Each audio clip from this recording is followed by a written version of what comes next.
चलिए स्टार्ट करते हैं। कॉर्पोरेट रिस्ट्रक्चरिंग चैप्टर नंबर 2 चल रहा था, अपना टेक ओवर कोड के बारे में बात कर रहे थे।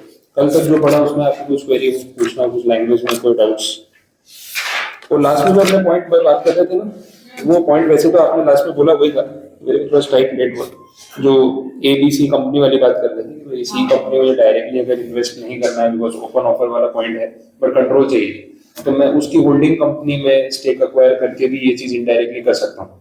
तो बात वही थी कि फिर उसमें भी तो ओपन ऑफर वाली कंडीशन आई जाएगी, बट उसमें पॉइंट वही था जो लास्ट में अपन बात कर रहे थे कि 25% से कम अगर मैंने अक्वायर किया तो जरूरत नहीं पड़ेगी ना फिर ओपन ऑफर की। तो इन शॉर्ट जो बीच में डमी कंपनी है या होल्डिंग कंपनी है, तो उसमें अगर मैं इन्वेस्टमेंट कर रहा हूँ तो मैं उसमें लेस देन 25 ही करूंगा, तो प्रॉब्लम नहीं आएगा वैसे। हाँ, अगर उसमें मैं मोर देन 25 करता हूँ तो फिर जो आप बोल रहे थे वही बात होगी, ओपन ऑफर तो फिर उसमें देना ही पड़ेगा। तो ऐसा भी तो हो सकता है ना 25 से कम करे अपन और वो ट्रिगर पॉइंट नहीं है, तो ठीक है, पूरी तरीके से वो तीसरी कंपनी मेरी सब्सिडियरी नहीं बनी, बट एक लेवल ऑफ कंट्रोल या एक लेवल ऑफ वोटिंग राइट्स तो मैंने उसके अंदर अक्वायर कर ही देना इनडायरेक्टली, भले 25% की लिमिट में ही सही वैसा। तो वो उस एस्पेक्ट से वो पॉइंट ठीक वैसा। तो सबसे डायरेक्ट वो मेन कंपनी में 25% से कम की दोनों में कर दे तो वो भी हो सकता है, तो कंट्रोल बढ़ जाएगा। तो देखो जो मेन टारगेट कंपनी थी टी लिमिटेड, उसमें तो इन्वेस्ट करूंगा ही 24.5, उसकी होल्डिंग में भी कर दूंगा 24.5, वो भी तो हो गया। तो दोनों में ओपन ऑफर नहीं देना पड़ेगा, लेकिन टोटल कंट्रोल मेरा उसमें 25% से ऊपर चला गया, वैसा हो गया। तो वही पॉइंट है यहाँ पे, इसलिए ये चीज इनडायरेक्टली हो रही है वैसा। कॉर्पोरेट में ये सब दिमाग बहुत लगा था, जो टेक्निकल पार्ट लेके बैठे लीगल कंप्लायंस वाले, और देखो पैसा इसी बात का मिलता है अल्टीमेटली। जो प्रोफेशनल्स बहुत कमा रहे हैं ना, बोले यार बहुत हैवी पैकेज इसका, तो पैकेज कंपनी वाले ऐसे ही नहीं दे रहे। वो आपको 1 करोड़ का पैकेज देंगे ना, तो काम आपसे उससे ज्यादा ही करा रहे हैं, या आपसे फायदा तो ज्यादा ही ले रहे हैं, पर आपका दिमाग कितना चलता है, लीगल बाउंड्री में रह के आप कितने जुगाड़ कर सकते हो, सारी वैल्यू उसकी। और ऐसा दिमाग अगर नहीं चलेगा, सीधा सीधा दिमाग चलेगा ना, तो अल्टीमेटली उतना ग्रोथ नहीं होगा, बिकॉज आपको कुछ आउट ऑफ द बॉक्स या जो बाकी लोगों ने नहीं सोचा बट वो लाइन क्रॉस किए बिना, तो वो टैक्स बचाना और टैक्स चुराने में फर्क है। बचाने के ऐसे रास्ते ढूंढो कि केस ना हो आपके ऊपर, पैसे उसी के मिलेंगे वैसे। तो यहाँ पे कॉर्पोरेट में ना लीगल कंप्लायंस में भी वही है, क्योंकि झंझट तो बहुत है, और जो ROC सेबी ये सब अथॉरिटी है बहुत पीछे पड़ी रहती है, तो इनके साथ कैसे डील करना है, ये इनके बनाए हुए रेगुलेशंस में से क्या लूप होल ढूंढ के आपको कंप्लायंस से बचते बचाते भी काम निकाल लेना है। तो वो सब चीजों का ही दिमाग लगाने के पैसे मिल रहे हैं आपको, एम्प्लॉयड है। तो जितना डेप्थ में आपको रेगुलेशंस की नॉलेज होगी ना, उतना ही आप इस चीज को अपने फेवर में यूज कर पाओगे। प्रॉब्लम मेन ये है कि लोग नॉलेज बिल्डिंग का काम नहीं करते कि भाई अंदर क्या लिखा है। जितना डेप्थ में आपने पढ़ा होगा, जितना डिटेलिंग की होगी ना, तो ही तो पता होगा कि इसमें ऐसा लिखा है एग्जैक्टली, तो हम ऐसा भी तो कर सकते हैं। तो डिफरेंटली सोचना तभी आएगा जब उसका बेस क्लियर होगा। अपने आप भी बेस पे फोकस करना है, वो बात होगी, ठीक है। तो रेगुलेशन नंबर 3 हमने देखा था, substantial acquisition of shares. Regulation 4 में देखा एक्विजिशन ऑफ कंट्रोल, ठीक है, वो भी एक पॉइंट था। रेगुलेशन 5 में बात करते थे इनडायरेक्ट एक्विजिशन, जहाँ पे फिर हमने देखा कि वो इनडायरेक्ट एक्विजिशन भी सब रेगुलेशन 2 में जाके deem to be direct acquisition बन जाता है, जब वो सामने वाली टारगेट कंपनी 80% तो यहीं पे क्रिएट हो रहा है। तो हमने देखा जो बीच में होल्डिंग कंपनी है, उसके खुद के कोई ट्रांजेक्शन है ही नहीं, 80% उसके ट्रांजेक्शन आफ्टर कंसोलिडेशन तो उसकी सब्सिडरी की वजह से, और ऐसी होल्डिंग को आप अक्वायर कर रहे हो, तो इन अ वे कहीं ना कहीं वो डिपेंडेंसी उसके ऊपर बहुत ज्यादा है। 80% से ऊपर डिपेंडेंसी है टर्नओवर को लेके, नेट एसेट्स को लेके, या मार्केट कैप को लेके। तो फिर आप समझ लो कि वहां पे डायरेक्टली वो डीम्ड डायरेक्ट एक्विजिशन के बराबर ही माना जाएगा वैसा। तो ये सब बातें हो गई थी। अब जो टॉपिक है आज का बहुत ही डेप्थ में है, बहुत ही डिटेल्ड रेगुलेशन है, that is regulation number 5 capital ए। आप लोगों ने पढ़ा है इसके बारे में पहले कुछ?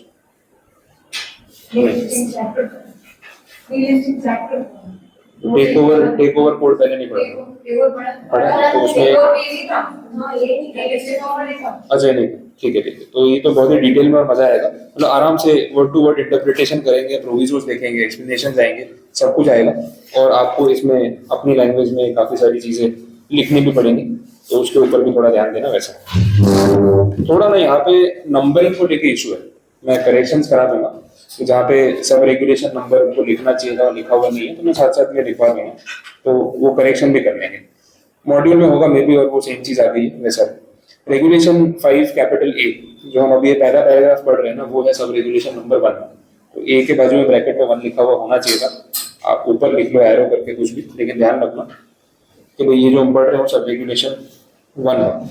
लैंग्वेज देखते हैं, notwithstanding anything contained in these regulations and delisting regulations, in the event of the acquirer makes a public announcement of an open offer for acquiring shares or voting rights or control of a target company in terms of sub-regulation 1 of regulation 3, जो कल आपने पढ़ा था, regulation 4 और regulation 5, the acquirer may seek the delisting of the target company by making a delisting offer in accordance with these regulations. In short ऐसा है कि जो पीछे कल हम कर रहे थे रेगुलेशन नंबर 3 में जो ट्रांजैक्शन हो रहा था शेयर एक्विजिशन का, टेक ओवर का, वो ट्रांजैक्शन तो हम कर ही रहे हैं। साथ साथ में हम चाहें तो डीलिस्टिंग वाला प्रोसीजर भी पैरेलली कर देते हैं। डीलिस्टिंग का मतलब क्या है कि जिस कंपनी को मैं अक्वायर कर रहा हूँ वो लिस्टेड कंपनी है। अब जब मेजॉरिटी स्टेक मैं ही अक्वायर कर रहा हूँ तो मैं नहीं चाहता कि उस कंपनी के शेयर्स स्टॉक एक्सचेंज पे ट्रेड हो और फिर लोग उसको खरीदने, बेचने और वॉल्यूम ट्रांजेक्शन में लग जाए। जब मेजॉरिटी स्टेक हमें अक्वायर करने के चक्कर में लगे हुए हैं तो हम बाकी पब्लिक को फिर उसके अंदर खेलने का मौका नहीं देना चाहते। अगर ये आपका इंटेंशन है तो एक प्रोसेस है एक्विजिशन का जो रेगुलेशन 3 में कल आप कर रहे थे, और एक प्रोसेस है डीलिस्टिंग का जो रेगुलेशन 5A में बोल रहे हैं। तो इन्होंने बोला कि ये दोनों चीजें आप पैरेलल कर दो ना, एप्लीकेशन साथ में कर दो, प्रोसेस साथ में कर दो, तो क्या एक ही बार इस चीज के पीछे लगो, पेपर वर्क करो और खत्म करो। तो मेजॉरिटी स्टेक अक्वायर भी कर लो और जो शेयर्स है उनको डीलिस्ट भी करा दो। वैसे दोनों अलग अलग चीजें हैं। एक लिस्टेड कंपनी के शेयर अक्वायर करने के तरीके हमने देखे, आप 25% से ऊपर चले गए, फिर आपको ओपन पब्लिक ऑफर देना पड़ेगा, फिर उसमें जितने लोग आपकी तरफ आएंगे आप उनको प्रीमियम देके उनके शेयर अक्वायर कर लो। तो gradually you are trying to increase और मैक्सिमाइज योर स्टेक, यही चल रहा है। तो मैक्सिमाइज कर लिया स्टेक तो अब बचा क्या, थोड़ा बहुत शेयर बचा है मार्केट में, आप चाहते हो कि ये कंपनी के शेयर लिस्टेड ना रहे, डीलिस्टिंग करवा दो। इसका मतलब ये है कि या तो आप इसको अनलिस्टेड में कन्वर्ट कर लो, तो क्या होगा ना, वो पब्लिक डोमेन में शेयर्स का घूमना और रोटेशन कम हो जाएगा। उसके बाद ग्रेजुअली आप बाकी का स्टेक अक्वायर करके शायद 100% भी एक्विजिशन कर लो, एनीवेयर वो कहीं भी जा सकता है। तो डीलिस्टिंग का जो प्रोसीजर है वो रेगुलेशन 3 के प्रोसीजर के साथ साथ भी हम पैरेलली करा सकते हैं, subject to these terms and conditions. अब जैसे जैसे हम एक एक पॉइंट पढ़ते जाएंगे आपको और उसमें क्लैरिटी आती जाएगी कि टर्म्स एंड कंडीशंस में हो क्या है। वैसे चलो देखें, आगे बढ़ रहे हैं। प्रोवाइडेड दैट, अब इसमें आपको अपने वर्ड्स में कुछ लिखना हो ना थोड़ा ध्यान रखना, बोले लिख लेना, टाइम ले लेना, कोई प्रॉब्लम नहीं। बात यहाँ तो वही हो रही है कि ओपन ऑफर तो अपन ने दे दिया, साथ साथ में डीलिस्टिंग के लिए भी अप्लाई कर देते हैं, तो साइमल्टेनियसली दो प्रोसेस खत्म हो जाएंगे। वैसे इतना हम अभी तक कर रहे हैं। Provided that the acquirer shall have declared his intention so to delist the target company at the time of making such public announcement of an open offer as well as at the time of making detailed public statement। दो words आप highlight कर सकते हो, public announcement और detailed public statement. जब आपने company को acquire करने की या टेक ओवर करने की इंटेंशंस रखी तो पब्लिक ऑफर आपने दिया, ओपन ऑफर आपने दिया। वो ओपन ऑफर के टाइम पे जो पेपर वर्क होता है उसमें सबसे पहले पब्लिक अनाउंसमेंट आती है। Public announcement is like basic कि हम ऐसा कर रहे हैं, कंपनी को अक्वायर करने जा रहे हैं और 25% से ऊपर हमारा स्टेक हो चुका है और हम आपको ओपन ऑफर दे रहे हैं ताकि आप सब अपने शेयर दे दो तो हमारा कंट्रोल और बढ़ जाए, ट्रांसपेरेंसी से काम हो। पब्लिक अनाउंसमेंट के बाद डिटेल्ड पब्लिक स्टेटमेंट आता है। डिटेल्ड पब्लिक स्टेटमेंट में क्या है ना, स्कीम के बारे में और स्पेसिफिकली डेप्थ में लिखा जाता है। ये वैसे ही हो गया जैसे अपने प्रोस्पेक्टस में देते थे, एक स्टार्टिंग में आता था अपना रेड हेरिंग प्रोस्पेक्टस, ठीक है, उसमें इनकम्प्लीट डिटेल्स कमिंग सून, फिर एक आता है आपका आरएचपी या डीआरएचपी के बाद मेन डॉक्यूमेंट आता है, फुल प्रोस्पेक्टस आता है, उसके अंदर सारी डिटेल्स होती है। तो पब्लिक अनाउंसमेंट इनफॉर्मल है, मिनिमम चीजें हैं उसके अंदर, और दूसरा जो है आपका डिटेल पब्लिक स्टेटमेंट है ना वो पूरा डेप्थ में होता है। तो ये लोग ऐसा बोल रहे हैं कि अगर आपका इंटेंशन है कि एक्विजिशन के साथ साथ डीलिस्टिंग भी करना है तो ये जो पब्लिक अनाउंसमेंट किया ना, फर्स्ट अनाउंसमेंट, उसी में आपको ये बात क्लियर करनी पड़ेगी कि भाई हम जो शेयर ओपन ऑफर में ले रहे हैं जिस कंपनी के, वो कंपनी को हम डीलिस्ट करने का भी सोच रहे हैं। आपको इंटेंशंस पहले से बताना पड़ेगा, ये पॉइंट है। दूसरा, जब डिटेल्ड पब्लिक स्टेटमेंट आप इशू करोगे उसमें भी ये बात आपको रिपीट करनी पड़ेगी। तो छुपा के नहीं करना है, डीलिस्टिंग करने का सोचा है ना तो ओपनली बोलो कि एक्विजिशन कर लिया है, 25% शेयर आ गए हैं, ओपन ऑफर में आपसे शेयर मांग रहे हैं, लेकिन इन फ्यूचर हम इसको साथ में डीलिस्ट भी करने वाले हैं, ये आपको साथ साथ में बताना पड़ेगा। A subsequent declaration of delisting for the purpose of the delisting offer proposed to be made under sub-regulation 1 shall not suffice। Subsequent मतलब बाद में बताओगे तो नहीं चलेगा, अभी ही बोलना पड़ेगा। ओपन ऑफर दे रहे हो ना, ओपन ऑफर का जो पब्लिक अनाउंसमेंट होता है उसके साथ साथ ही बताना पड़ेगा कि भाई डीलिस्टिंग भी होने वाला है। ओपन ऑफर दे दिया, प्रोसेस हो गया, फिर डीलिस्टिंग कर रहे हो, फिर बता रहे हो नहीं, पहले साथ नहीं बताना, पब्लिक अनाउंसमेंट में ही बताना है कि ओपन ऑफर का जो पब्लिक अनाउंसमेंट दे रहे हो ना उसी में ये बात भी क्लियर कर देनी कि डीलिस्टिंग भी कर रहे हैं।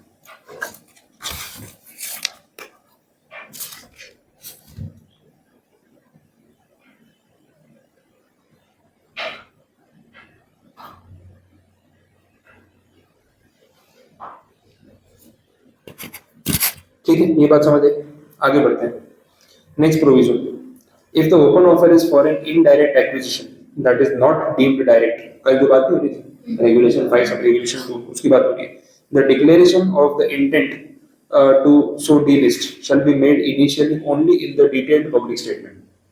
छोटा सा चेंज है, मतलब अगर आपने रेगुलेशन 5 के हिसाब से इनडायरेक्ट एक्विजिशन किया और वो डीम टू बी डायरेक्ट में नहीं आ रहा है, तो वो सब रेगुलेशन 2 में नहीं जा रहा, वो 80% वाली कंडीशन में नहीं आ रहा है, दैट मींस इनडायरेक्ट एक्विजिशन है।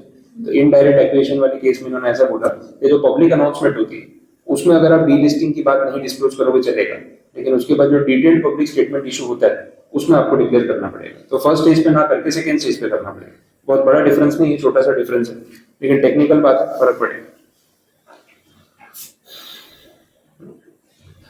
उनको जो क्या केस बनाने के लिए स्टोरी चाहिए, तो इतना सा प्रोविजो स्टोरी का फाउंडेशन बन सकता है, उसके बेसिस पे समझाना तो आपको पूरा ही है, बट ये पॉइंट को ओरिएंटेशन की तरह यूज कर सकते हैं कि शुरू यहाँ से होगा सवाल।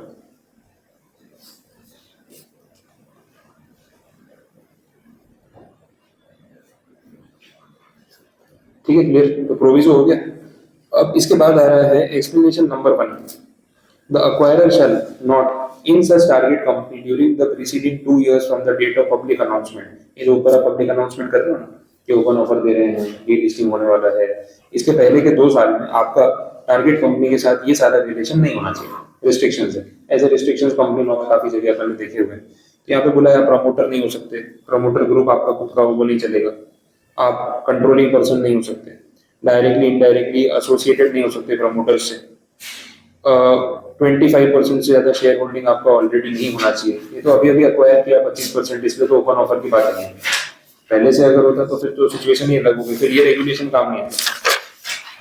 Explanation number 2, acquirer shall not acquire joint control along with an existing promoter, वही हो गया, कनेक्शन नहीं रखना है, प्रमोटर अलग है आप अलग, एग्जिस्टिंग प्रमोटर के साथ मिलकर आप जॉइंट कंट्रोल बता दो और सीधा अपना होल्डिंग बढ़ा दो।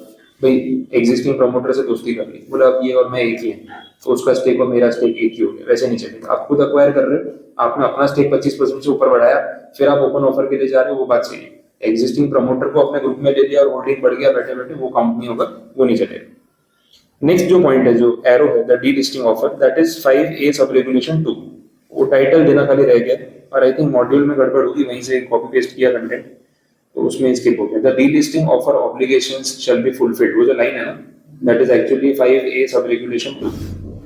हाँ, ये पूरा 5A ही पढ़ रहे हैं, सब रेगुलेशन 2 स्टार्ट हो गया यहाँ से।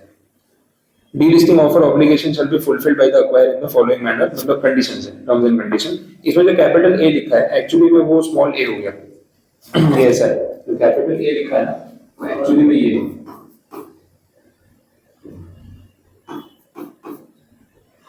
हाँ वो रेगुलेशन 5 सब रेगुलेशन 2 उसका क्लॉज A, बट उसको यहाँ पे ना वो इसको ऐसे लिखा हुआ है कैपिटल A, ये कैपिटल A नहीं है, आइडियल ये है, वो फॉर्मेटिंग मॉड्यूल में उन्होंने गलत कर दी होगी, वहां से वो चेंज हो गया।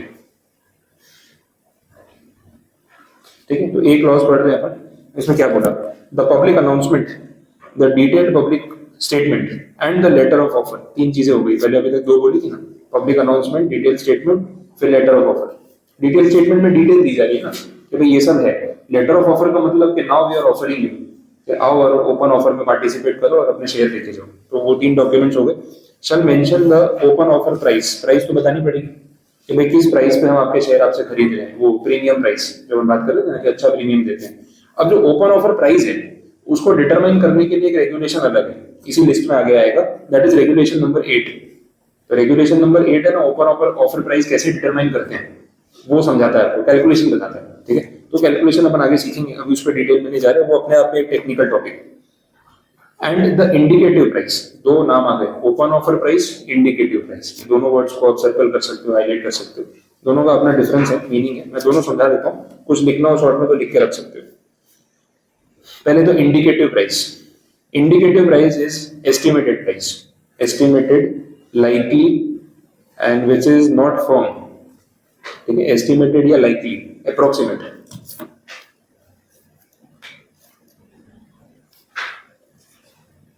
जैसे मैं अगर आपको ओपन ऑफर दे रहा हूँ या आपके शेयर एक्वायर कर रहा हूँ, तो आप कुछ मुझसे पूछोगे तो सही ना सर क्या प्राइस पे करोगे एक शेयर की, मैं बोला देखो अभी एक्चुअली में गिना तो नहीं एग्जैक्टली, और रेगुलेशन 8 के हिसाब से पूरा डेटा निकाल के ना एक्यूरेट कैलकुलेशन करना पड़ेगा। बोले फिर भी एक रेंज तो बता दो, मैं बोला लगभग आप समझ लो 650 रुपए के आसपास होगा, और जो एग्जैक्ट होगा मैं गिन के बता दूंगा। तो जो 650 मैंने आपको बताया ना, ये फॉर्म नहीं है, ये कमिटमेंट नहीं है, बट ये इंडिकेशन है कि इस रेंज में जाएगा। पोटेंशियल इतने अमाउंट की आप एक्सपेक्टेशन ये मान के चलो, अब 50-100 रुपए आगे पीछे हो सकता है, वो फिर गिनती करके बता दूंगा। तो इंडिकेटिव प्राइस का मतलब एस्टिमेटेड प्राइस, एक लमसम अजम्पशन या एस्टिमेट। उसके बाद जो लीगली कैलकुलेट करके आपको रेगुलेशन के हिसाब से एक्यूरेट नंबर दूंगा कि भाई 665 रुपए आया exact, so that is called open offer price. वो फिर जो कमिट किया वो रहेगा, वो चेंज नहीं होगा। तो इंडिकेटिव पहले दिया जाएगा अप्रोक्सीमेट, और फिर फाइनल कैलकुलेशन करके आपको ओपन ऑफर प्राइस एग्जैक्ट दिया जाएगा, which will be as per regulation number 8। ठीक है, चलो तो ये दोनों वर्ड्स का मीनिंग क्लियर है, तो बार बार वर्ड आएगा तो कंफ्यूजन नहीं होगा। तो ओपन ऑफर प्राइस में आपको लिखना है कुछ, तो मीनिंग लिख सकते हो लीगली मैंडेटेड और एग्जैक्ट प्राइस, लीगली मैंडेटेड और एग्जैक्ट प्राइस। ऊपर नीचे बहुत जगह है, ऊपर हेडर में लिखना हो तो स्पेस है, वहां लिख लो, इनके बीच में इतनी स्पेस नहीं। इंडिकेटिव में आपको मैंने बोला एस्टिमेटेड, और ओपन ऑफर में बोल रहा हूँ एग्जैक्ट। ठीक है, तो एकदम शॉर्ट में हो गया। अब लैंग्वेज देखते हैं।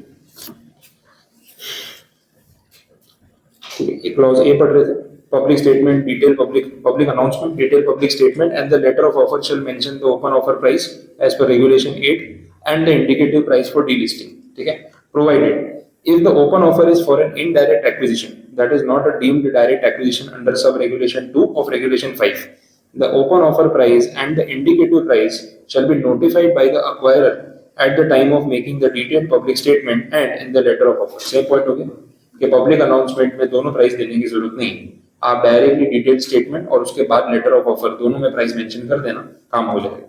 तो सिमिलर प्रोविजन हो गया जो पीछे देखा। Next, provided further that the indicative price shall include a suitable premium reflecting the price that the acquirer is willing to pay। ये वही बात हो गई कि भाई इंडिकेटिव प्राइस मतलब मैंने आपको अप्रोक्सीमेट बताया, बट वो अप्रोक्सीमेट प्राइस में भी जो टारगेट है जिसको मैं ओपन ऑफर दे रहा हूँ, जो इन्वेस्टर एग्जिस्टिंग शेयर होल्डर है, उसको ये फील होना चाहिए कि हाँ मुझे प्रीमियम मिल रहा है। फिर एकदम ही उसकी कॉस्ट के आसपास का मैंने भाव दे दिया तो उसको लगेगा मेरा क्या फायदा है, प्रीमियम तो कुछ मिल ही नहीं रहा।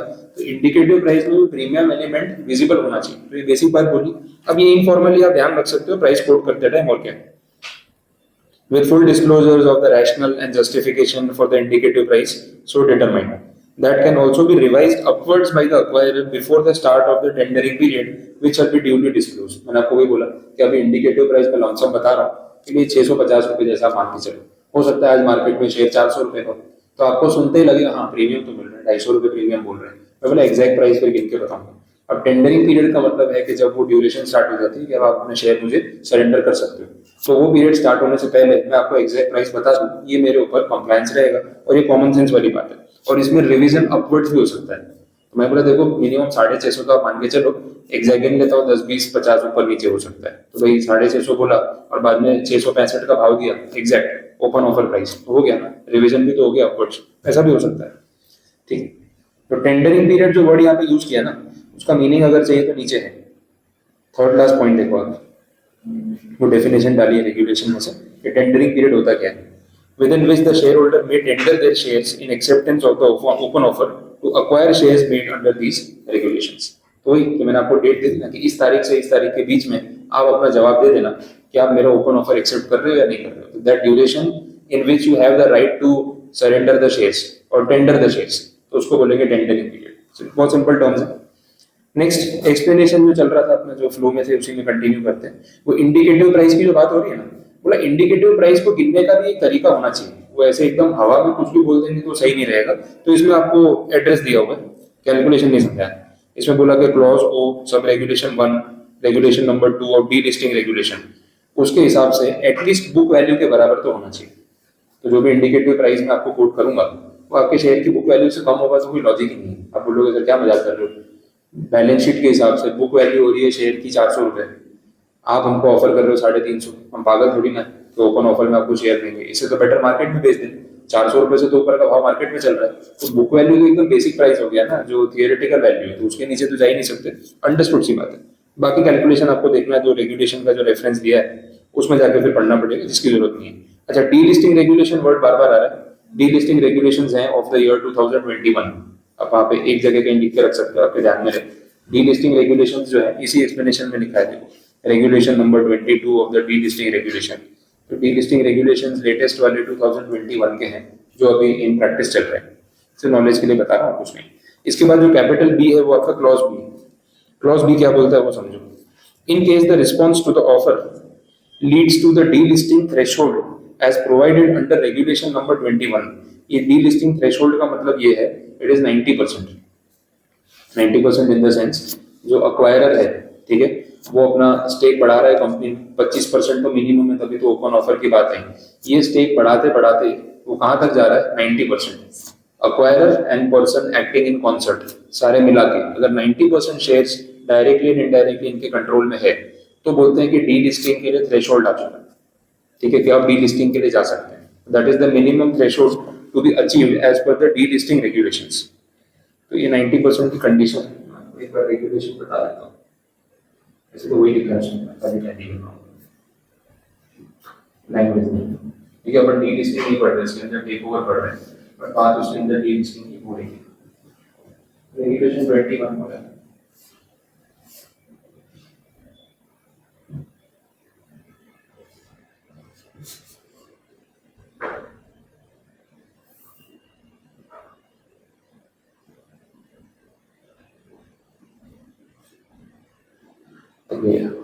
Delisting regulations 2021 जो मैंने आपको बोला, specifically it states that a delisting offer is deemed successful if the acquirer's post-offer shareholding combined with the shares tendered by public shareholders। post offer का मतलब आपको open offer देने के बाद और आपके shares मुझे मिलने के बाद it is reaches 90% of the total issued share capital of the relevant class of the shares। तो अगर 90% मेरे कंट्रोल में आ गए, अब मैं डीलिस्टिंग के लिए जा सकता हूँ। रीजन क्यों 90% क्यों रखा है? कि फिर जो डीलिस्टिंग के लिए हम डिसीजन ले रहे होंगे तो रिजोल्यूशन पास करते टाइम 90% शेयर्स तो मेरे कंट्रोल में, तो मेजॉरिटी हाई बोलेगी, तो डीलिस्टिंग फेल होने का चांस बहुत कम हो जाएगा। ये उस सेंस में बोला है। तो 90% वाली बात यहाँ लिखी नहीं, उन्होंने रेगुलेशन का रेफरेंस दे दिया और रेगुलेशन में बात लिखी है, तो अब आप नोट करके रख सकते हैं ये पॉइंट।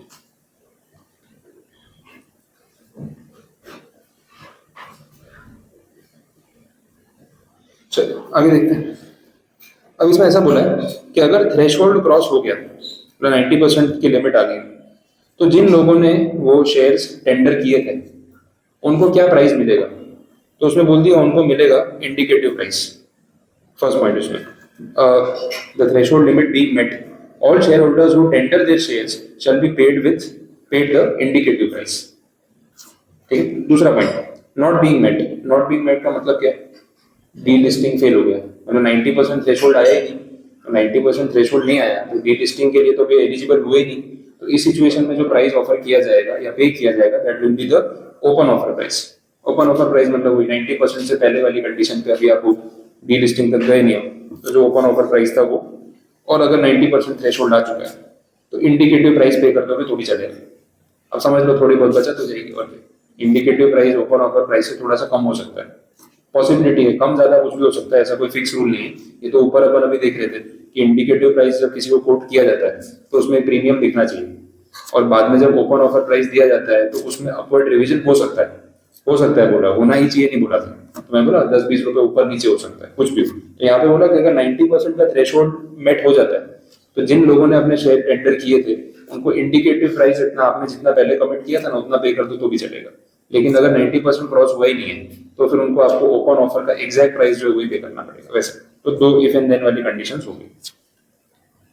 चलो नेक्स्ट, अगला जो पॉइंट है delisting offer made under sub regulation 1, वो जो लाइन स्टार्ट हो रही है ना उसका टाइटल दे दो, दैट is sub regulation 3, 5 capital A sub regulation 3।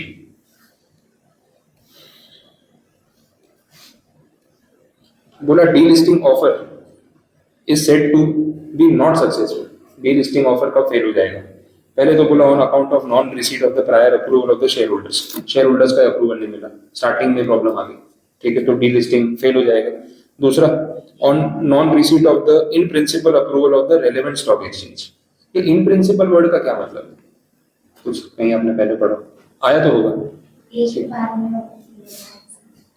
बारे में परमिशन लेने नहीं ऐसा नहीं, और कुछ वो वहाँ करेंगे तो मेरी हाँ ऐसे नहीं, ऐसा भी नहीं। आप लोगों ने शायद पढ़ा वैसा ही, जहाँ तक मुझे, हाँ लेकिन मीनिंग वो नहीं है, मैं इसलिए क्लियर कर रहा हूँ एग्जैक्टली क्या है। इन प्रिंसिपल का मतलब एक तरीके से इनफॉर्मल, एक ऐसा होता है ना कि आप कुछ पूछना है, बोले सर ऐसा कुछ कर सकते हैं क्या, मैं बोला ठीक है एक बार देखो क्या है, थोड़ा बहुत मुझे बताओ, सोचते हैं, मना नहीं कर रहा हूँ। आप अपने अभी आपने बहुत इनिशियल बेस पे मुझे खाली बोलते हैं ना रफ ऑफर दिया कि ऐसा कुछ हम प्लान कर रहे हैं, आपके पास भी कोई एग्जैक्ट स्कीम नहीं है, तो आपने बोला सर क्या करें इसके बारे में, अब मैंने आपको बोल दिया सोचना भी मत, तो आप क्या सोचोगे, ना बोल दिया तो अब हम मेहनत क्यों करें इसके ऊपर, कोई प्रोजेक्ट लेके आ गए, कोई प्रपोजल लेके आ गए, मैं बोला यार ये बेकार है छोड़ दो उसको, तो मैंने स्टार्टिंग में मना कर दिया। अभी तो आपके माइंड में सिर्फ एक आइडिया आया था, आइडिया के ऊपर आपने भी कुछ पूरी मेहनत नहीं की थी, रफ होगा थोड़ा बहुत प्रिपेयर करके ड्राफ्ट लाए होगे, मैंने स्टार्टिंग में मना कर दिया कि इसके ऊपर टाइम मत वेस्ट करना, कैंसिल। मैं बोला हाँ ठीक है, सुनने में सही लग रहा है, गो अहेड, आप ट्राई करो और पूरा परफेक्टली रेडी करके लेके आओ। अब आपको मेरी तरफ से ना एक सेमी अप्रूवल मिल गया, इनफॉर्मल अप्रूवल मिल गया, अब आप उस पर काम करोगे कि यार हाँ बोल दिया सर ने, चलो इस प्रोजेक्ट पे लग जाते हैं, प्रॉपर्ली पूरा बना के लेके आते हैं ताकि फिर इसको अपने पास करवा सके। तो इन प्रिंसिपल अप्रूवल कैसा होता है, स्टार्टिंग में है ना इनफॉर्मल सा अप्रूवल दे दिया कि ठीक है आपकी स्कीम सुनने में सही लग रही है, वो अहेड और इसको पूरा पूरा प्रिपेयर करके लो। हाँ पूरा प्रिपेयर करके लाने के बाद वो कैसे एग्जीक्यूट होगी, कैसे वर्कआउट होगी, प्रैक्टिकली वर्कआउट करेगी कि फेल हो जाएगी, दैट इज सेकेंडरी, बट अभी आपकी बात सुनने को भी सही लग रही है तो मैं आपको एक बार के लिए परमिशन दे रहा हूँ, तो that is called actually in principle approval, मतलब इनिशियल स्टेज पे दिया गया approval which is subject to final approval. In principle का मतलब है this is subject to final approval. अभी मैंने आपको स्टार्टिंग लेवल पे हाँ बोली है कि आप ये चीज ट्राई कर लो, लेकिन आप पूरा जब प्रिपेयर करके लेके आओगे स्कीम, उसमें क्या फाइनल होगा उस पर डिपेंड करता है कि इसको अपने एग्जीक्यूट करेंगे कि नहीं करेंगे। हो सकता है कोई भी ऐसा एग्जांपल ले लो, जैसे आपको एडवर्टाइजिंग एजेंसी में कुछ काम कर रहे हो, आपने बोला सर बहुत ब्रिलियंट आइडिया अपने पास, क्लाइंट के लिए मस्त ऐड बनेगी, मैंने कुछ सोचा है, तो मैं बोला थोड़ा बहुत बता दो क्या सोचा है, तो आपने रफली बता दिया कि ऐसा ऐसा कुछ सोचा है, अभी कुछ पूरा कंप्लीट नहीं है लेकिन माइंड में थॉट आया, आपसे डिस्कस कर लिया, मैं बोला सुनने में अच्छा लग रहा है, एक काम करो इस आइडिया पे काम करो और पूरा रेडी करके लो। अब आप उस पर लग गए मेहनत करने, तो अभी जो मैंने आपको हाँ बोला इन प्रिंसिपल कि भाई ठीक है स्टार्ट तो करो। अब आप पूरी आइडिया पूरा ऐड रेडी करके लेके आए, उसके बाद मैंने क्लाइंट को सुनाया, क्लाइंट ने मना कर दिया या बेकार है, मजा नहीं आया, अब क्या करें, करें एग्जीक्यूट या ना करें, नहीं कर सकते। तो इन प्रिंसिपल अप्रूवल के बाद भी फेलियर आ सकता है, बात वैसी है। तो that is the actual meaning in principle approval होता है। बीच में वर्ड आया मैंने इन प्रिंसिपल अप्रूवल बोलते हैं, तो उस वर्ड का कुछ तो स्पेसिफिक मीनिंग होगा, नहीं तो डायरेक्ट अप्रूवल वर्ड यूज करते हैं, बट इनसे इन प्रिंसिपल का ये स्पेसिफिक मीनिंग है, तो वो आपको ध्यान रखना है। तो अगर रेलेवेंट स्टॉक एक्सचेंज ने स्टार्टिंग में ही इन प्रिंसिपल अप्रूवल ही नहीं दिया तो बात शुरू ही नहीं हुई, वही खत्म हो गई। आपने उनको इनफॉर्मली पूछा कि हम डीलिस्टिंग का सोच रहे हैं, आगे बढ़े, प्लान करें कुछ, स्टॉक एक्सचेंज ने बोला नहीं कुछ नहीं करना है, तो फिर आप पूरा ड्राफ्ट रेडी क्यों करोगे, मेहनत ही क्यों करोगे उसमें, वैसा हो गया। तीसरा पॉइंट है वही जो अभी यहाँ पे देखा, रेगुलेशन नंबर 21 की जो थ्रेशोल्ड है ना वो आपकी क्रॉस नहीं है, वही 90%। तो या तो शेयर होल्डर्स ने शुरुआत में मना कर दिया, या शेयर होल्डर ने हाँ बोला, फिर आप आरएससी के पास गए तो आरएससी ने इन प्रिंसिपल ही रिजेक्ट कर दिया, या फिर तीसरा आपका 90% का एक्विजिशन हुआ ही नहीं। तीनों में से कोई भी कंडीशन है तो हम बोल सकते हैं कि डीलिस्टिंग सक्सेसफुल नहीं हुआ, ठीक है, बस ये मीनिंग समझाया।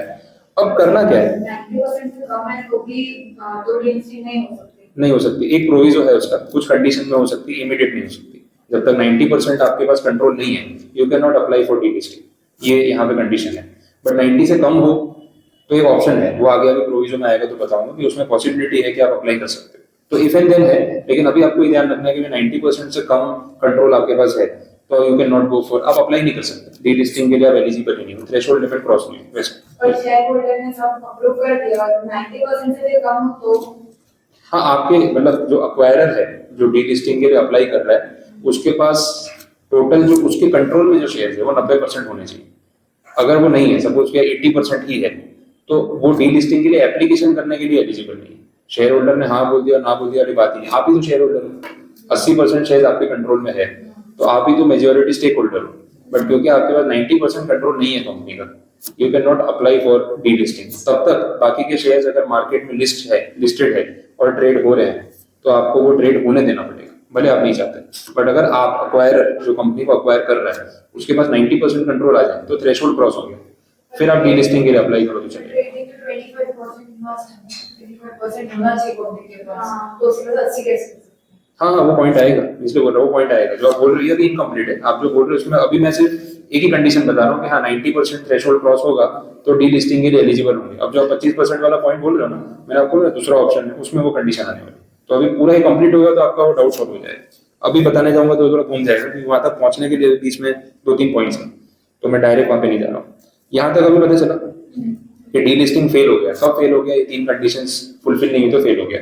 अब उसके बाद क्या करना है? आप अक्वायरर हो, आपने इतनी मेहनत की, इतनी कोशिश किया, 90% पार हो जाए तो मैं अप्लाई कर दूं डी लिस्टिंग के लिए। नहीं हुआ, आपने ऑफर तो किया, ट्राई तो किया, लेकिन सक्सेसफुल नहीं हुआ। उसके बाद क्या करना है वो नीचे बोला है, the acquirer shall within 2 working days in respect of such failure, ठीक है, make an announcement in all the newspapers in which the detailed public statement was made and comply with all the applicable provisions of these regulations in relating to completing of the open offer। देखो, आप open offer एक तरफ launch करके बैठे थे, जितने लोग अपने शेयर दे सकते हो दे दो, टेंडर कर दो शेयर्स। दूसरी तरफ आपने क्या किया, साथ साथ में काम पटाते हैं, डीलिस्टिंग का भी कर देते हैं। तो you are in a race to give open offer to the existing share holders and acquire maximum of their shares. अगर ये ओपन ऑफर में 90% कंट्रोल हमारे हाथ में आता हुआ दिख रहा है तो डीलिस्टिंग सक्सेसफुल हो जाएगा। बट 90 की गाड़ी अगर 80 पे अटक गई, 75 पे अटक गई, चलो 74 रख लो, तो आपका 25% वाला पॉइंट भी सॉल्व हो गया। 70 पे अटक गई, अब कर पाओगे डीलिस्टिंग? नहीं। पर ओपन ऑफर तो होगा ना, कि वो भी नहीं होगा? दोनों अलग चीज है ना। ओपन ऑफर तो आप एग्जीक्यूट करोगे ना, डीलिस्टिंग एप्लीकेशन पीछे ले लोगे कि ये नहीं हो पाया। तो ये दोनों बातें इस तरीके से चलेगी। तो आप एग्जाम्पल 80 मत रखो, आप 70% रख लो, तो अभी आपको डाउट नहीं रहेगा माइंड में। तो पता क्या है, यहाँ पे ऐसा हुआ कि ओपन ऑफर वाली आपने बात कर ली, आपको पता चला कि ओपन ऑफर एग्जीक्यूट होने के बाद भी 90% नहीं टच होगा, 70 पे रुक जाएगा। तो इसका मतलब है डीलिस्टिंग तो आपका फेल हो गया। अब क्योंकि डीलिस्टिंग भी आपने अनाउंस किया था, पता है, पीछे डॉक्यूमेंट में डिटेल पब्लिक स्टेटमेंट, तो आपने बोला था ना कि हम डीलिस्टिंग की भी इच्छा रखते हैं, पर वो तो फेल हो रहा है। तो ये भी आपको पब्लिक को खुद जाके बताना पड़ेगा कि भाई डीलिस्टिंग फेल हो गया, ठीक है। और ये कब करना है? अगले 2 दिन में, 2 वर्किंग डेज, ठीक है। और वही न्यूज़पेपर में जिसमें आपने डिटेल पब्लिक अनाउंसमेंट छपाया था, उसी न्यूज़पेपर में आपको ये न्यूज़ छपवानी पड़ेगी कि भाई डीलिस्टिंग का जो हमने सोचा था वो फेल हो गया, तो हम सिर्फ ओपन ऑफर के साथ आगे बढ़ रहे हैं और डीलिस्टिंग नहीं हो रहा है, ये बताना पड़ेगा। कोई इन्वेस्टर भी तो कंफ्यूजन में बैठा है, जिसको पता चला था कि आप डीलिस्टिंग का सोच रहे हो, तो भाई मेरे शेयर ट्रेड होंगे स्टॉक एक्सचेंज पे या नहीं होंगे? वैसा है। वेदांता वालों ने बीच में डीलिस्टिंग किया था, तो वो भी मैटर चल रहा था। वेदांता वाले तो थोड़ा जोलूराम कंपनी, इन्वेस्टर को घुमाते रहते हैं। तो ये 2 दिन की टाइम लिमिट होगी। नेक्स्ट, अब आ गया, अब इसमें भी करेक्शन कर लो। Regulation 5 capital A, regulation 5 capital A sub regulation 4, it state that where a competing offer, नया वर्ड हाईलाइट कर लेना, competing offer is made in terms of sub regulation 1 of regulation number 20 of these regulations। ये competing offer क्या होता है बताते हैं। देखो, अपन एक्वायरर है, अपना रोल ध्यान रखना, अपन तो एक्वायरर है। अपन क्या कर रहे हैं, एक पर्टिकुलर कंपनी को टारगेट कर रहे हैं और जिसमें हमारा 25% से ऊपर स्टेक जा चुका है। अब हम बाकी सब शेयर होल्डर्स को ओपन ऑफर दे रहे हैं कि भाई आओ अपने शेयर हमें दे दो, पैसे ले जाओ प्रीमियम पे, ताकि मेरा कंट्रोल बढ़ जाए। अगर ये कंट्रोल 90% पार हो गया तो मैं डीलिस्ट भी कर दूंगा, और नहीं हुआ तो एटलीस्ट अपना होल्डिंग तो बढ़ा लूंगा, कंट्रोल तो बढ़ा लूंगा। 75 की रेंज में तो बढ़ा ही सकता हूँ, 25 to 75 तो चलेगा, उतना तो मैं बढ़ा ही सकता हूँ, तो चलो वो प्रॉब्लम नहीं है। अब जैसे ही मैं या अपन सब एक्वायरर है, हम लोग शेयर होल्डर्स को ओपन ऑफर देंगे, ये ओपन ऑफर तो मार्केट में फैल गया, तो अपने जैसे और भी तो बड़े प्लेयर बैठे हैं मार्केट में। मैं अपन एक्वायरर है, अपन एक कंपनी है, लेकिन अपने जैसे और भी लोग बैठे हैं मार्केट में जिनके पास पैसा खूब है, और वो भी चाहे तो शेयर होल्डर्स को एक ऑफर दे सकते हैं। क्या इसको मत दो शेयर, कितने दे रहा है ये? 400 के शेयर के 550 दे रहा है, मैं 600 देता हूँ। समझ आ रहा है? तो ये हो गया कॉम्पिटिंग ऑफर। यहाँ पे ऐसा है कि जब इनिशियल एक्वायरर एक ओपन ऑफर लॉन्च करता है, उसको देख के उसके जैसे बड़े प्लेयर उसके कंपटीशन में मार्केट में आ जाते हैं और सेम शेयर होल्डर्स को अपना ओपन ऑफर देते हैं, और वो शायद इससे बेटर ही होगा। तभी तो लालच में इन्वेस्टर उस तरफ जाएगा। समझ आ रहा है? एक पर्टिकुलर कंपनी पे जब कोई हाथ मार रहा होता है ना, तो वो अकेला नहीं होता है। तो मार्केट में क्या है ना, वो रेस चलती होती है, यार ये कंपनी मुझे फायदा देगी, आप बोल रहे तो हमको फायदा देगी। तो आप और मैं दोनों रेस में लगे हैं कि कौन इस कंपनी का मैक्सिमम कंट्रोल एक्वायर करेगा। जोड़ तोड़ के कैसे भी करके मुझे इस कंपनी के ज्यादा से ज्यादा शेयर चाहिए, और अगर आपके और मेरे बीच में कंपटीशन है तो you will try your best कि मेरे से ज्यादा स्टेक आपके कंट्रोल में आ जाए। तो जो 51% पहले पार कर गया फिर तो खेल उसका। समझ आ गया?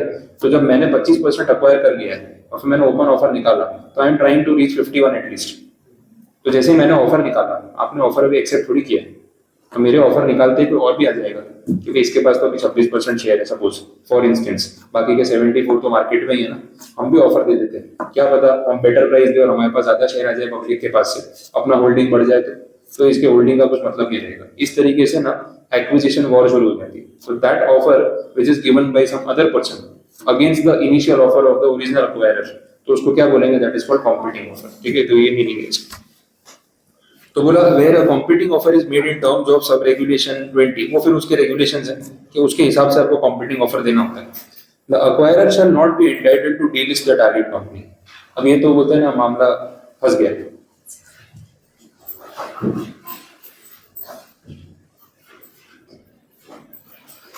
ठीक, अब देखो यहाँ पे ना मामला फंस गया।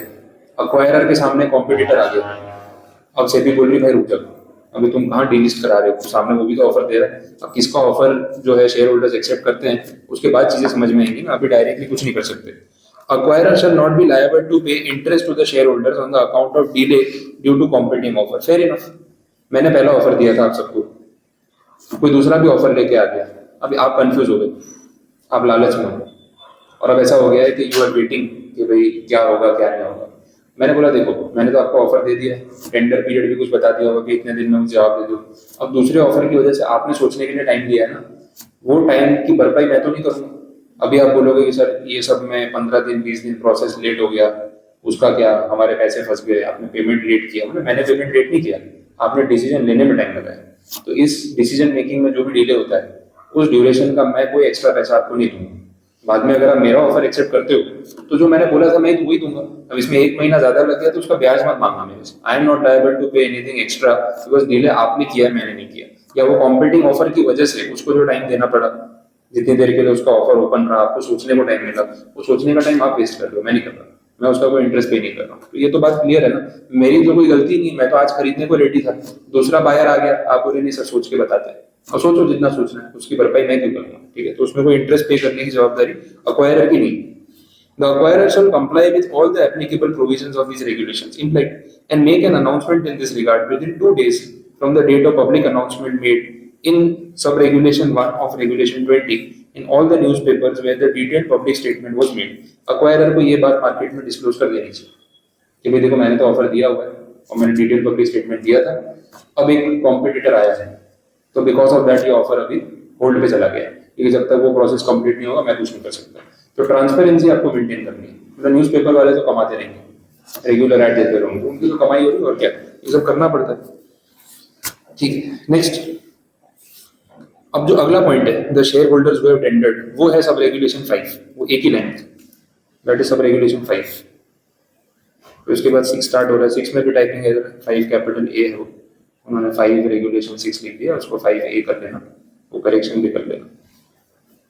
तो ये जो पॉइंट है, the share holders who have tendered shares in acceptance of the offer made under sub regulation 1 shall be entitled to withdraw such shares tendered within 5 working days from the date of the announcement under sub regulation 3। सब regulation 3 क्या था कि delisting fail हो चुका है। ठीक है, तो जैसे डीलिस्टिंग फेल हो चुका है उसके बाद अगर कोई शेयर होल्डर को लगे, ओपन ऑफर वाले शेयर होल्डर्स जिन्होंने अपने शेयर टेंडर कर दिए थे, उनको लगता है नहीं नहीं मुझे मेरे शेयर वापस चाहिए, नहीं देने, डिसीजन रिवर्स करना चाहते हैं, because you want to know कि डीलिस्टिंग फेल हो गया। इसका मतलब पता है क्या है, 90% टच नहीं हुआ। तो 90% जब टच नहीं हुआ ना, तो जिन लोगों ने शेयर देने के लिए हाँ भी बोल दी थी, जिन्होंने आपको 70 तक पहुंचा दिया, अब वो भी आप पे डाउट कर रहे हैं यार इसको शेयर देके सही किया कि नहीं किया। देख मार्केट में इसकी इतनी क्रेडिबिलिटी नहीं है, ये कहा 90% टच करने गया था, 60 भी नहीं पहुंचा है, और 60 में मेरा नाम है, मुझे नहीं देने अब शेयर, अब मन नहीं कर रहा, वापस ले सकते। अगले 5 दिन में आपको डिसीजन लेना पड़ेगा। अगर आप 5 डेज में डिसीजन नहीं लेते हो फिर कुछ नहीं हो सकता। फिर तो ऐसा आप मुझे लटका रहे हैं, कभी हाँ बोलते हो कभी ना बोलते हो, तो मुझे कैसे समझ में आएगा कितने पैसे किसको देने हैं। तो 5 डेज के अंदर आप नाम वापस लेना चाहते हो तो ले लो, उसके बाद फिर जिनके नाम मेरे पास बचेंगे ना, मैं मान लूंगा कि भाई वो लोगों ने मेरा टेंडर ऑफर एक्सेप्ट कर लिया, वैसा। ठीक है, तो ये 5 डेज की कंडीशन आ गई। नेक्स्ट है सब रेगुलेशन 6, वो भी देख लो। Where the target company fails to get delisted, जो आप पॉइंट पूछ रहे थे ना, वो यहाँ पे आपको दिखना शुरू हो जाएगा। Where the target company fails to get delisted pursuant to a delisting offer under sub regulation 1, but which results in the shareholding of the acquirer exceeding the maximum permissible non-public shareholding threshold। ये क्या चीज है? 70-75%। तो बढ़ गई ना, जो आप बोले कैसे हो सकता है, पॉसिबल है, क्योंकि मैंने तो ओपन ऑफर किया था, कुछ शेयर थे मेरे पास, कुछ ओपन ऑफर में मैंने ऑफर किए थे। अब हुआ ये कि मैं डीलिस्टिंग को टारगेट कर रहा था, तो मेरा भी तो अप्रोच समझो, मैं तो 90% टच करने का सोच रहा था। अब ऐसा कैसे हो सकता है कि या तो 90 या 74 ऐसा हो सकता है, बीच में नहीं हो सकता नंबर। जो 90 का जोर लगा रहा है वो 80 पे अटक गया, नहीं पॉसिबल है क्या? तो 75 तो क्रॉस होना ही था ना। तो ऐसा कैसे हो सकता है? मतलब लॉ ये बोलता है कि भाई या तो तू 91 लेके आ या 74 से ज्यादा मत लाना, बीच में मार्क्स नहीं आने चाहिए। तो सर ये क्या रूल है? बोले हाँ, मैक्सिमम परमिसिबल होल्डिंग 75 है और डीलिस्टिंग के लिए कम से कम 90 चाहिए। बोले इतनी एक्यूरेसी से कैसे पेपर लिखूं? क्या है तो 74 पे अटक जाऊं या सीधा 91 ले आऊं? हो ही नहीं सकता ना। तो बीच में भी तो बात आ सकती है। ये वो पॉइंट है जो आप पूछ रहे थे, वो एग्जैक्टली वही सिचुएशन है। इसलिए मैंने बोला रुकोगे तो पता चल जाएगा। The acquirer exceeding the maximum permissible non public share holding threshold, side पे लिख लो 75% प्लस हो गया। डीलिस्टिंग तो हुआ नहीं, मतलब ये ना 75 टू 90 के बीच में रुक गया कहीं। It can be 78, it can be 84, it can be 89, anything, बीच में कहीं रुक गया तो क्या होगा? The acquirer may undertake a further attempt, मतलब अटेम्प्ट लग गया यहाँ पे भी, ठीक है, तो एक और अटेम्प्ट कर लो। The acquirer may undertake a further attempt to delist the target company in accordance with the delisting regulations, जो बात हो रही थी, during the period of 12 months from the date of completion of the open offer, subject to the acquirer continuing to exceed the maximum permissible non-public shareholding in the target company। तो पिछली बार जब stake acquire किया था, open offer निकाला था, तो साथ साथ में 90% का जोर लगा दिया था कि होता है तो एक ही साथ कर देते हैं। गाड़ी अटक गई 79-80% पे, जो मैंने पहले बोला था 80 पे गाड़ी अटक गई। अब सिचुएशन ये है कि ओपन ऑफर तो हो गया लेकिन डीलिस्टिंग फेल हो गया, तो ओपन ऑफर तो कंप्लीट कर लो। अब आप 80% होल्ड करके बैठे हो। बोले सर ये तो गलत है। भाई अलाउड है यहाँ पे, बोला है इस 80% होल्डिंग के साथ इफ यू वांट अगले 12 महीने में आप फिर से अटेम्प्ट कर सकते हो, फिर से अटेम्प्ट करो to reach that threshold limit, ठीक है। बट कंडीशन वो है कि उस पॉइंट पे भी आपके पास 75 से ज्यादा होल्डिंग होना चाहिए। अगर आप ऑलरेडी 75 से नीचे हो तो ये पॉइंट आपके लिए है ही नहीं। ये उनके लिए है जो 75 टू 90 के बीच में अटके हुए हैं, उनके लिए एक और अटेम्प्ट है कि अगले 12 महीने में एक और अटेम्प्ट दे दो, देखो ट्राई करो, क्या पता 90% पार हो जाए। सेकेंड अटेम्प्ट आ गया, वैसे ये अलाउ कर दिया। अब बात समझ आई? तो अब जो पूछ रहे थे वो एग्जैक्टली यही पॉइंट है। Next, such further delisting attempt shall be successful. कब सक्सेसफुल माना जाए? कोशिश तो आप कर रहे हो, subject to the following conditions. पहली condition same, the delisting threshold as provided under regulation 21 is met. मतलब 90% इस बार पार हो गया। अभी पिछली बार 80 पे अटक गए थे, इस बार 90 पार हो गया। ये पहला ऑप्शन है। And 50% of the residual public share holding is acquired. अच्छा इसमें तो एंड आ गया, वो मैं पढ़ते टाइम और समझ रहा था। एंड है मतलब दोनों कंडीशन पार करनी है। हाँ तो ये तो और अलग पॉइंट है, मैं अभी रीड कर रहा था तो आई थॉट कि वो और है। ये कंडीशन वैसी है, 50% of the residual public share holding is acquired. क्या बोलना चाह रहे हैं पता चला? What is residual public share holding में बचे हुए। हाँ, क्योंकि मेजोरिटी तो आपके पास था, मान लो 80% आपके पास था, तो बाकी लोगों के पास कितना है? 20। उस 20 का 50% 10, तो 90 प्लस तो जाना ही है, 90 प्लस तो जाना ही है, और बचे हुए का 50% भी अक्वायर करना है। अब देखो मेरे एग्जांपल में तो मैच हो गया 80 वाले में, अब 84 कर दो, तो 84% होल्डिंग आपके पास है, ठीक है। तो बोला 90 प्लस तो जाना ही जाना है, मतलब मिनिमम 6% तो और अक्वायर करना ही करना है। बट साथ में दूसरी एक और कंडीशन है, वो जो बाकी का 16% है ना, 84 प्लस 16, वो 16 का 50% वो भी पूरा करना है। वो कितना हो गया? 8। तो अब बात 92 पे बनेगी, है ना, और मिनिमम थ्रेशोल्ड बढ़ गया। देखो ऐसे ही लिख के समझा देता हूं। देखो ये सेकंड अटेम्प्ट आ गया ना, लिखने डर लगता है। नहीं, उन्होंने वर्ड यूज किया ना फर्दर अटेम्प्ट, मैं अटेम्प्ट वर्ड हां उठा रहा हूं, मेरा ड्राफ्ट किया और नहीं। इसमें ऐसा है, देखो जो एग्जिस्टिंग आपका शेयर होल्डिंग है after that previous open offer, वो 75 से तो ऊपर होना चाहिए, तभी हम ये सब बात कर रहे हैं। मैं मान लेता हूं कि वो 84% है। पहले अटेम्प्ट में आपको 90 टच करना था, 84 पे रुक गए। अब दूसरी कोशिश कर रहे हो कि इस बार देखो 90 पार होता है कि नहीं। ये कोशिश आपको अगले 12 महीने में करनी है, मतलब आपका नेक्स्ट अटेम्प्ट 12 महीने में आ रहा है, वैसा कभी भी आप कोशिश कर सकते हो। इस बार जब अटेम्प्ट करोगे तो बात ये है कि अगर आपका एग्जिस्टिंग 84 है ना, तो आउटसाइडर्स के पास कितना पड़ा हुआ है? 16। ये कंडीशन काम आएगी। तो अभी यहाँ पे ये जो पॉइंट बोल रहा है आपका सब रेगुलेशन 6, वो ये बोल रहा है कि आपको इसको ना कम से कम 90 तो टच कराना ही है, क्योंकि वो तो वैसे भी रेगुलेशन नंबर 21 बोलता ही है ना कि भाई 90% थ्रेशोल्ड तो है, वो तो रहेगा। बट इसके साथ एंड बोल दिया ना, एंड दूसरी जो एंड वाली कंडीशन है वो ये बोलती है कि जो आउटसाइडर के पास होल्डिंग है इसका कम से कम 50% भी आपको अक्वायर करना पड़ेगा। एंड का मतलब है कि ये कंडीशन को ध्यान में रख के चलना। तो 90 तो मिनिमम जरूरी है, बट बोला है कि 16 का 50% मतलब 8% और अक्वायर करना पड़ेगा कम से कम। बात ये हो गई कि आपके पास एग्जिस्टिंग था 84 बट एग्जैक्ट 90 पे बात नहीं बन रही होती, ठीक है, एंड लिखा है तो फिर ये कंडीशन अगर और होता ना तो प्रॉब्लम नहीं था, फिर तो 90 पे काम हो जाता, बट क्योंकि एंड लिखा है और ये नंबर्स हैं अपने एग्जांपल में, तो 8% तो कम से कम और अप्लाई करना ही पड़ेगा टू फुलफिल दिस कंडीशन। समझ आया? तो 84 तो ऑलरेडी था, 8 और लेना पड़ेगा, तो बात कहाँ बनेगी 92 पे। तो जो फर्स्ट अटेम्प्ट में थ्रेशोल्ड 90 था, सेकंड अटेम्प्ट में उससे ऊपर भी जा सकता है, सेकंड अटेम्प्ट में तो ज्यादा मार्क्स लॉ फिर तो पुराने हो गए ना, स्पीड वैसा है, तो और मेहनत करनी पड़ेगी, ये वैसे ही हो गया ना। अब देखो ये 84 is very one, this can be anywhere between 75 to 90, आप नंबर चेंज कर, आप 82 कर दो, 81 कर दो, 88 कर दो, 86 कर दो, तो ये सब कैलकुलेशन जो है चेंज हो जाएगा। कुछ और नंबर ले लेते हैं, 78 लेके देखो, अगर 78% होता है इस सिनेरियो में तो क्या होता है, देखो कैलकुलेशन आगे लेते हैं। अगर 78 ऑलरेडी आपके पास है तो 75 का थ्रेशोल्ड तो आपका पूरा है, ठीक है, बाकी पब्लिक के पास कितना है 22। अब ऐसा है कि सेकंड अटेम्प्ट में आपको 78 से 90 तो वैसे भी जाना है, एनीवे जाना ही है, एंड इसका 50% भी कम से कम एक्वायर करना है, कितना होगा 11। अब देखो एग्जिस्टिंग 78 और इस कंडीशन के हिसाब से 11 कितना होता है 89। अब 89 में चलेगा कि 90 चाहिए? 90 तो मिनिमम चाहिए, बट साथ में ये 11%। अब देखो यहाँ 90 करने में ये अपने आप फुलफिल हो रहा है क्योंकि नंबर 78% है, बट 84 वाले में उल्टा हो रहा है, 84 वाले में ये हायर आ रहा था। जब 84% अपन ने लिया था तो 90 तक पहुंचने के लिए तो आपको सिर्फ 6% ही चाहिए था, लेकिन जो बाकी बचा है 16 उसका 50% पूरा करने के लिए आपको 8 और चाहिए, तो इन दोनों में से बीच एवरेज हायर जाएगा ना, फिर बात वैसी हो गई। अब पॉइंट समझ आ रहा है? एंड लिखा है तो और अच्छा पॉइंट हो गया।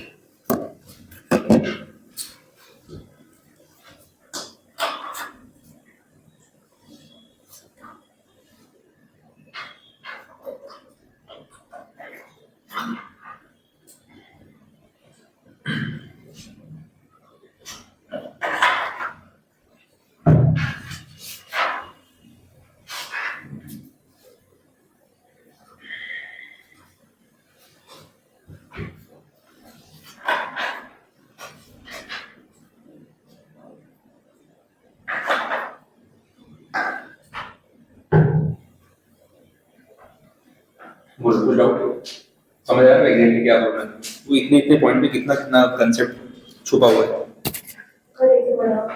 हाँ मिनिमम स्पीड पे भी इतना ओवर परफॉर्मेंस देनी थी तो दी नहीं, तो 16 पे भी काम नहीं कर रहा था, कोई बात नहीं, बेचारे की भी मजबूरी है, कितनी कितनी हवा फेंकेगा। बोलो ये अब आया पूरा समझ में क्लियर, तो एकदम क्लैरिटी से आगे बढ़ रहे हैं, एक पॉइंट फंसेगा नहीं। अपन ने जितना अभी तक देखा ना, कोई भी पॉइंट में अपन ने कुछ पेंडिंग नहीं छोड़ा, सारी कंडीशन एक एक करके कंप्लीट हो रही है, पर अभी भी ये रेगुलेशन खत्म नहीं हुआ है, आगे बढ़ते हैं। हाँ रेगुलेशन 5 ये बहुत भारी है, बस ये लास्ट है, ये पेज के एंड तक पैकअप हो जाएगा, ज्यादा नहीं लेकिन अभी भी है। टॉपिक ही ऐसा है तो क्या करेंगे। हाँ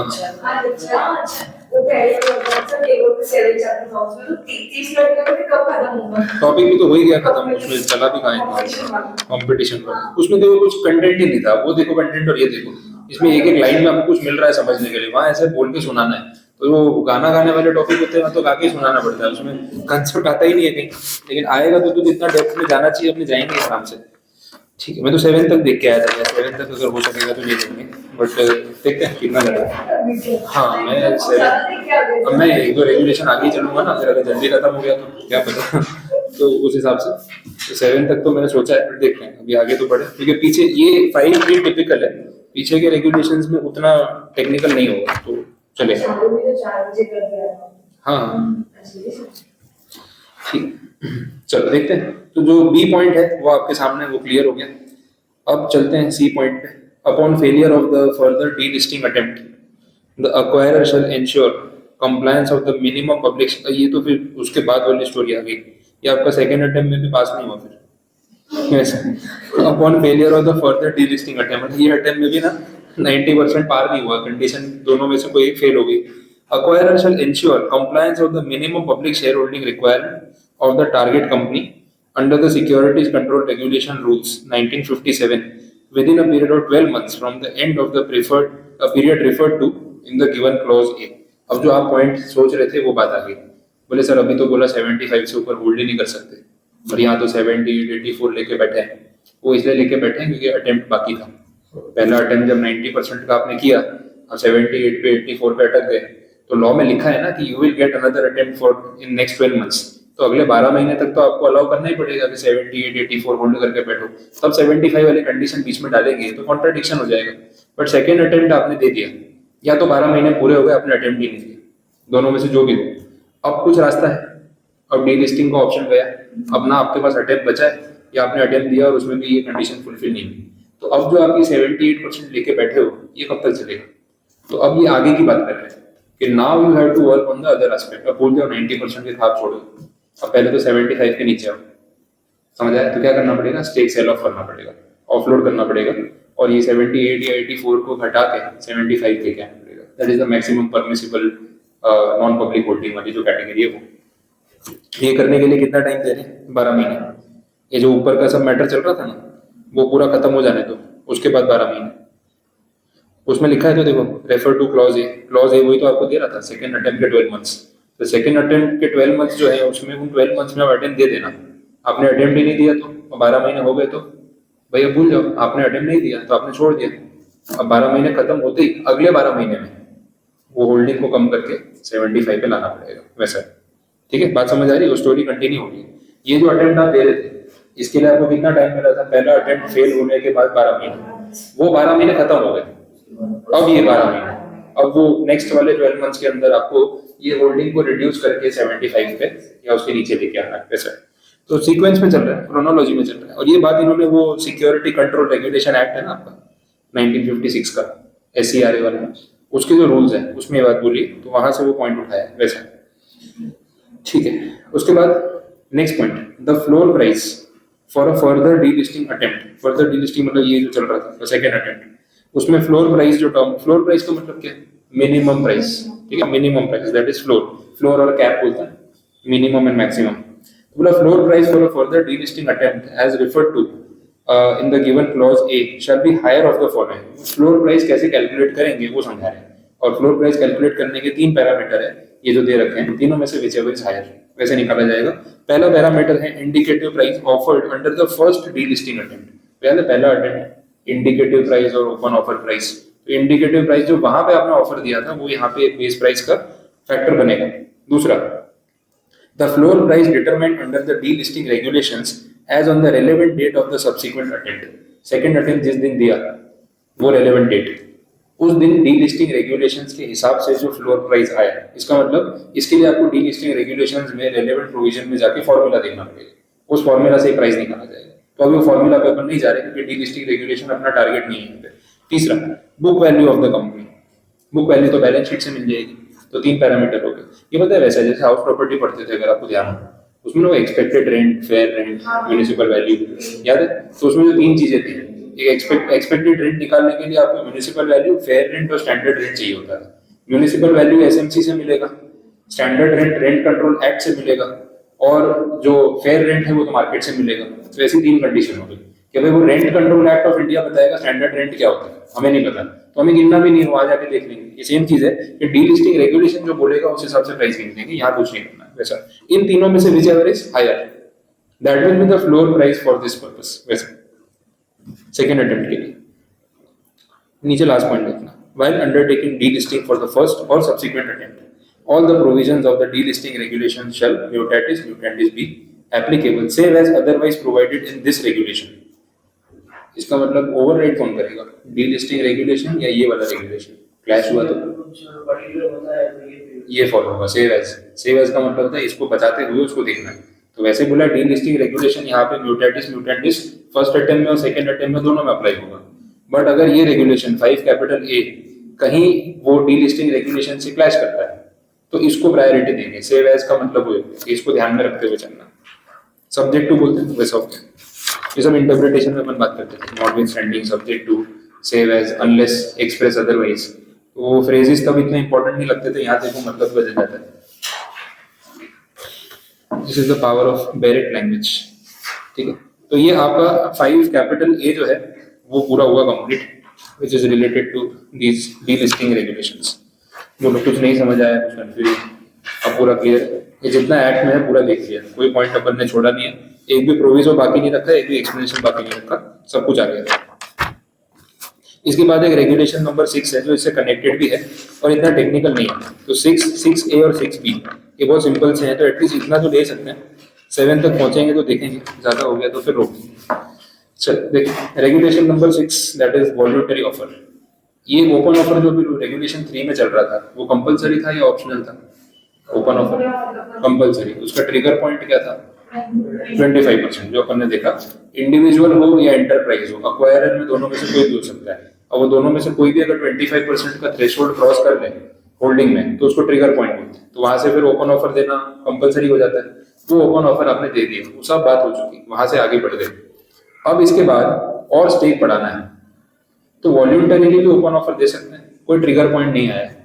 ट्रिगर पॉइंट के बिना उसकी बात यहाँ पे हो रही रेगुलेशन नंबर 6 में। वॉल्यूंटरी का मतलब क्या है? अंडर कंपल्शन नहीं है। हम और स्टेक बढ़ाना चाहते हैं तो और ऑफर कर दिया। देखो ना, 25 वाली कोई बात बीच में आई, एक और पॉइंट देखा था 5% वाला, वो प्रॉब्लम भी यहाँ पे नहीं है। ठीक है, 25% जब हमने अक्वायर किया था तो हमने ओपन ऑफर दे दिया था, that is past, that is history.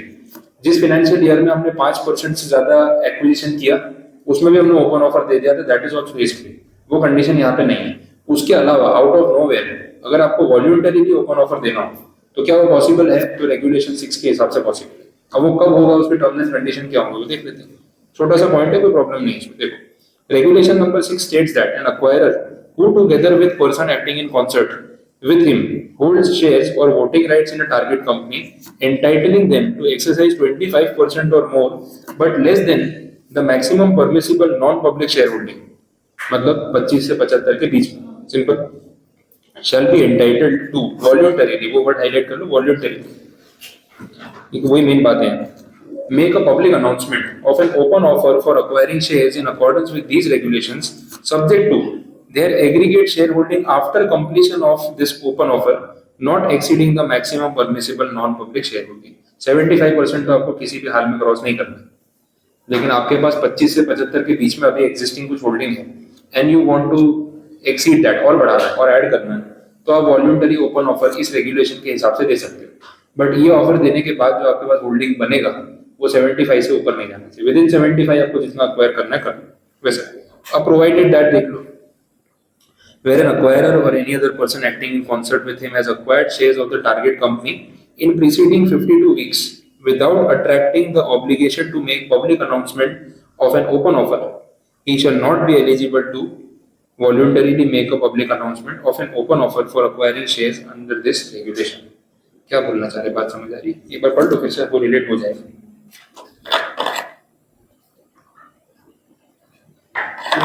Threshold cross नहीं कर रहे दोनों में से 25 से 5 पिछले साल, तो कर सकते हैं कि नहीं कर सकते? नहीं कर सकते। क्यों ऐसा? पर ऐसा क्यों, मतलब ना क्यों बोला, कुछ समझ आया? इंटेंशन समझ आया? थ्रेशोल्ड के थोड़े नीचे तो हम लोग अक्वायर कर रहे हैं, उसके बाद पब्लिक ऑफर देंगे तो प्राइस वैल्यूएशन। देखो, मेन बात वही है, वॉल्यूंटरी ऑफर उसी को अलाउ किया जाता है जिसने ऑलरेडी पहले कंपलसरी वाला ऑफर दिया हो। इस पॉइंट से भी आपको ये बात क्लियर समझ आ जाएगी। इन्होंने सीधा बोल दिया कि पिछले 52 हफ्तों में, पिछले एक साल में अप्रोक्सीमेटली जिसने ना 25% क्रॉस किया ना 5% एनुअली क्रॉस किया और जिसने वो कंपलसरी ओपन ऑफर दिया ही नहीं है और उसे बचता आया है, उसको वॉल्यूंटरी ऑफर देने का राइट तो नहीं दे सकते, वॉल्यूंटरी ओपन ऑफर देने का राइट नहीं दे सकते। तो बोले सर फिर शेयर्स कैसे अक्वायर करेंगे? ओपन ऑफर के थ्रू नहीं कर सकते, डायरेक्ट एक्विजिशन तो हो ही सकता है। ओपन ऑफर जो पब्लिक को दिया जाता है वो कैसा है? खुला बोल दिया भाई शेयर होल्डर ने, जिसको शेयर देके जाना है देके जाओ। उस तरीके से उस मोड से आप एक्विजिशन तब तक नहीं कर सकते जब तक एक बार आपका मैंडेटरी ओपन ऑफर वाला ऑप्शन ट्रिगर ना हो गया।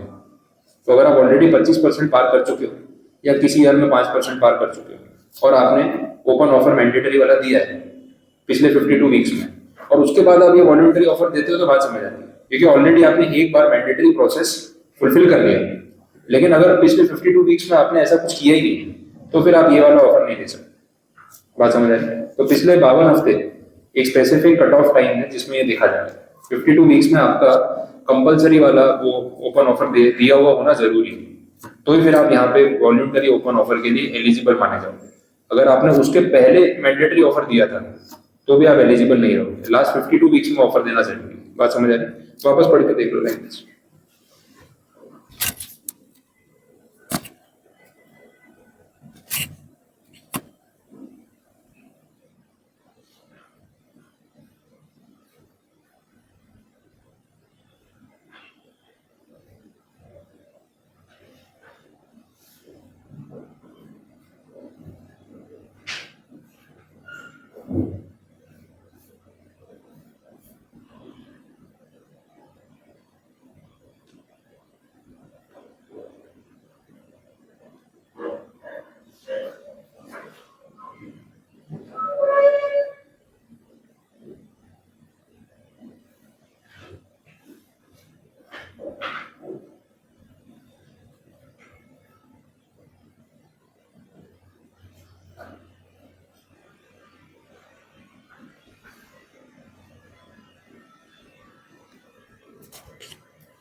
बोलो वापस पढ़ा तो बात समझ आई? ठीक, नेक्स्ट प्रोविजो देखिए। During the offer period such acquirer shall not be entitled to acquire any shares otherwise than under the open offer. एक तरफ आपने ओपन ऑफर दे रखा है, प्रोसेस चल रहा है, बीच में आप फिर कहीं और से इधर उधर से शेयर खरीद रहे हो, तो सब पैरेलल मत चलाओ। ओपन ऑफर जब तक ओपन है, आपने उनको कोट कर दिया है, now they have the time to think and reply, और फिर उनको जो है आप पैसे वैसे दे के शेयर ले लोगे, जब तक ये प्रोसेस कंप्लीट नहीं हो जाता और कहीं से साइमल्टेनियस या पैरेलल एक्विजिशंस मत कंटिन्यू करना। ये रिस्ट्रिक्शन आपके ऊपर है। तो वॉल्यूंटरी ऑफर चल रहा है ना, वो प्रोसेस निपटा लो, उसके बाद जो करना है वो करना। ठीक है, ये कंडीशन है। आगे बढ़ते हैं। It may be noted that definition आ गई। ऑफर पीरियड जो है ना, अभी जो पॉइंट बोला कि ऑफर पीरियड जब तक चल रहा है, ऑफर पीरियड क्या होता है वो एग्जैक्टली समझाती है। वो डेफिनेशन है, आपको अभी पढ़नी तो खुद ही रीड कर लो, वो समझ आ जाएगी, पढ़ के देख लो।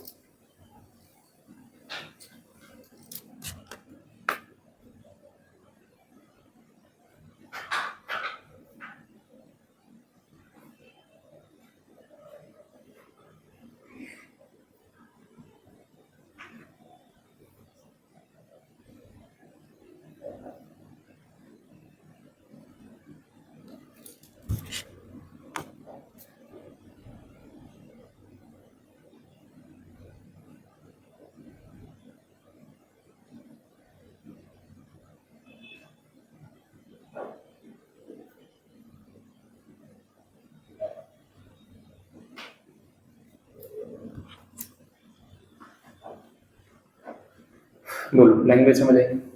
तो ऑफर पीरियड क्या है, कोई क्वेरी? बोलो, है कुछ डाउट? नहीं? ठीक, आगे बढ़ते हैं। बॉक्स अभी छोड़ दो, वो नेक्स्ट पेज पे उसमें समझाता हूँ, उसके बाद आगे बढ़ते हैं। एन एक्वायरर, एनपीएसी, जो person acting in concept who have made a public announcement under this regulation, मतलब जिन्होंने बोला कि हम वॉल्यूंटरी ओपन ऑफर निकाल रहे हैं, तो acquire shares of a target company shall not be entitled to acquire any shares of the target company for a period of 6 months after completion of the open offer except pursuant to another voluntary open offer। एक बार वो voluntary open offer निकाला, काफी सारे share बढ़ोत दिए, अब अगले 6 महीने तक आप और शेयर एक्वायर नहीं कर सकते। हाँ, एक रास्ता है, फिर से ओपन ऑफर निकालना वॉल्यूंटरी वाला, तो चलेगा। मतलब वो 1-to-1 एक्विजिशन होता है ना, इससे डील कर ली उससे डील कर ली, वो अलाउड नहीं है। ओपन ऑफर निकाला, वॉल्यूंटरी थी, शेयर खरीदे, अब अगले 6 महीने तक 1-to-1 डीलिंग्स नहीं कर सकते। अगर आपको नेक्स्ट 6 मंथ्स में और शेयर खरीदने हैं तो आपको अगेन वॉल्यूंटरी ओपन ऑफर पे ही जाना है। सिंपल बात है।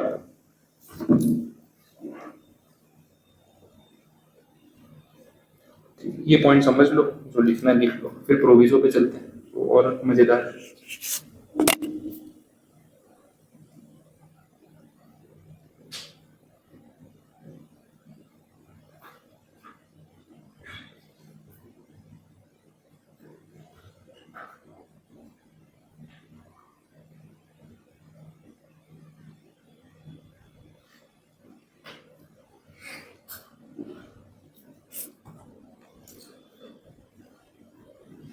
बात समझ आई?